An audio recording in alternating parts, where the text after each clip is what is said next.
पारस राजपूत नाम का एक लड़की को जो अपनी मां के साथ खेत की तरफ जा रही थी, उसको अपने दोस्त के साथ मिलकर उठवा लेता है। उसकी मां उसे रोकने का प्रयास करती है तो उसके ऊपर हमला होता है। वो मां मर जाती है। वो लड़की दलित परिवार से ताल्लुक रखती है और इसको लेकर के मेरठ में इस वक्त पर हंगामा मचा हुआ है।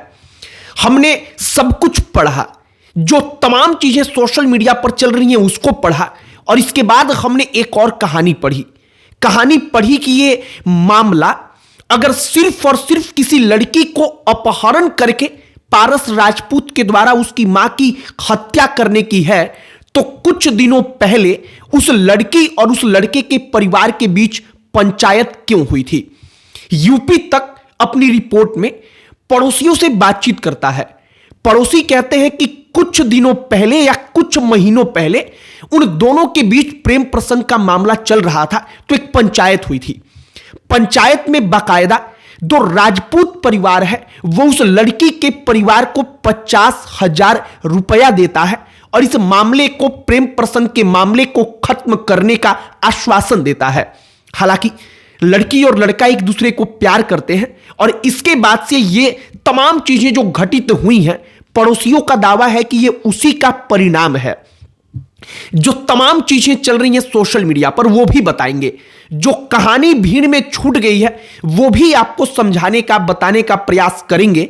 लेकिन आगे बातचीत करने से पहले हमारा नमस्कार स्वीकार करिए। हमारा नाम मोहित कुमार सिंह है।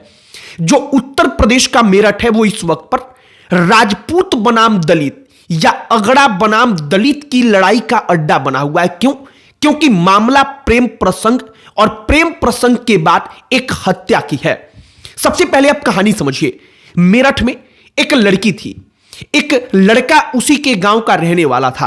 वो लड़का राजपूत जिसका नाम पारस और वो लड़की दलित।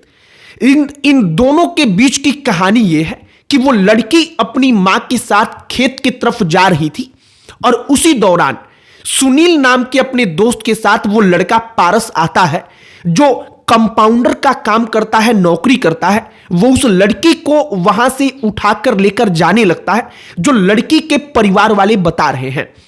वो महिला जो उस लड़की की मां होती है वो रोकने का प्रयास करती है, तो वो लड़का उस मां पर हमला करता है और वो मां बुरी तरह से घायल हो जाती है।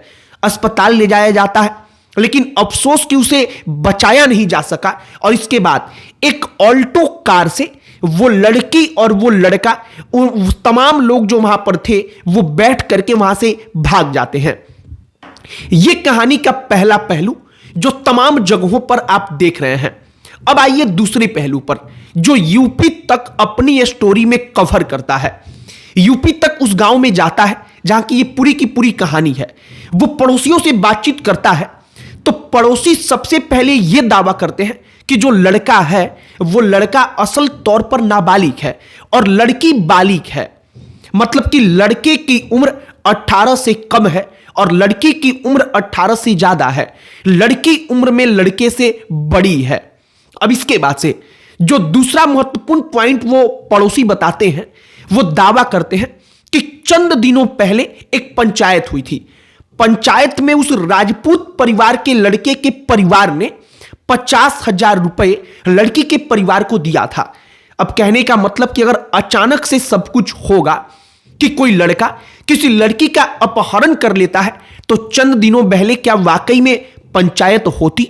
जो पड़ोसी दावा करते हैं, हम कुछ दावा नहीं कर रहे हैं क्योंकि हमारी डायरेक्टली बातचीत नहीं हुई है, लेकिन यूपी तक की रिपोर्ट को हम बता रहे हैं।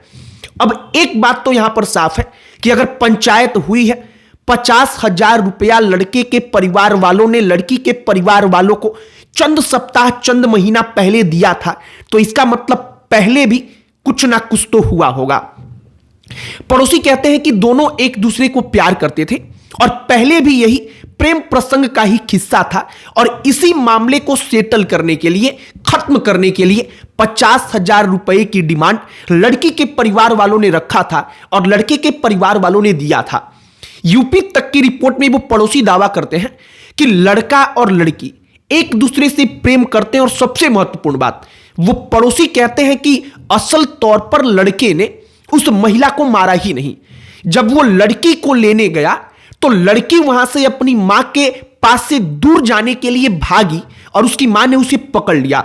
लड़की अपने आप को छुड़ाने के लिए जो वहां पर मौजूद हथियार था, जो खेतों की तरफ लेकर के उसकी मां ही गई थी या वहां पर था, उसने उससे वहां पर हमला किया। मतलब लड़की ने खुद अपनी मां को मारा।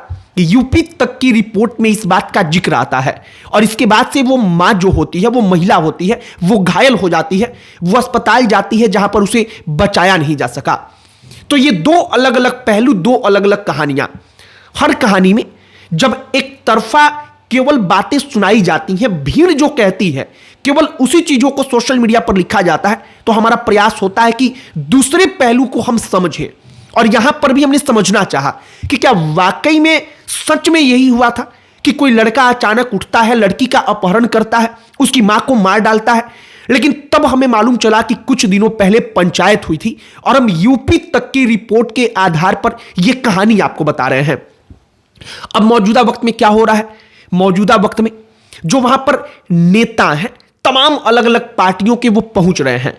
बीजेपी की तरफ से पूर्व विधायक संगीत सिंह सोम, वहां के सरधना के पूर्व विधायक रहे हैं, वो जाते हैं। वो भी राजपूत हैं। वो कहते हैं कि हम पीड़ित परिवार के साथ हैं और 5 लाख रुपया अपनी तरफ से देते हैं। संजीव बालियान, पूर्व केंद्रीय मंत्री, बीजेपी के कद्दावर नेता पश्चिमी उत्तर प्रदेश के, वो वहां पर जाते हैं और जाकर के कहते हैं कि एक सदस्य को नौकरी दी जाएगी और आर्थिक तौर पर सहायता दी जाएगी।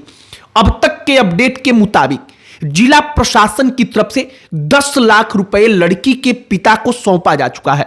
अखिलेश यादव की तरफ से उनकी पार्टी के विधायक 2 लाख रुपया दे चुके हैं और 3 लाख रुपए अखिलेश यादव ने वादा किया है कि हम देंगे। मतलब टोटल 3 लाख, जिसमें से 2 लाख दिया जा चुका है। अब कुल मिलाकर के उस लड़की के पीड़ित परिवार के साथ हम सबकी संवेदनाएं हैं। लेकिन कहानी हमने सोचा कि जरा वाकई में शुरू से लेकर के अंत तक की कहानी बताई जाए। मौजूदा वक्त में वहां की स्थिति ऐसी हो गई है कि यह राजपूत बनाम दलित का अखाड़ा बन चुका है। सीधे तौर पर हमने दैनिक भास्कर की रिपोर्ट में पढ़ा कि उस पीड़ित परिवार के लोग कह रहे हैं, लड़की के परिवार वाले, कि आरोपी का नाम पारस राजपूत है। वो राजपूत है, इसके कारण उसके ऊपर कार्रवाई नहीं हो रही है और पुलिस वहां पर कई थानों की तैनात है। उस गांव में कोई और ज्यादा हंगामा ना हो, इस बात को सुनिश्चित कर रही है।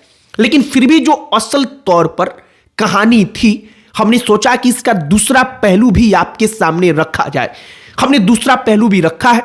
हम शायद वो लड़का, वो लड़की अगर हमारे वीडियो को भी देख रहे हैं तो हम अपील करेंगे कि वो कहीं ना कहीं आकर के अगर जो भी कहानी है एक दूसरे को ला करके कानून के समक्ष उपस्थित करें। कानून से भागकर ना कोई जीत पाया है, ना कोई जीत पाएगा। बाकी हमने सारी की सारी कहानी बताने का, समझाने का प्रयास किया है। आपकी इस पर क्या प्रतिक्रिया है, कमेंट बॉक्स में लिखकर बताइएगा। इस वीडियो को यहीं पर समाप्त करते हैं। अन्य कोई टॉपिक जिस पर आप चाहते हो कि हम वीडियो बनाएं, उसे भी कमेंट बॉक्स में लिखकर बताइएगा। अंत में हमारा परिचय, हमारा नाम मोहित कुमार सिंह है। बहुत बहुत धन्यवाद।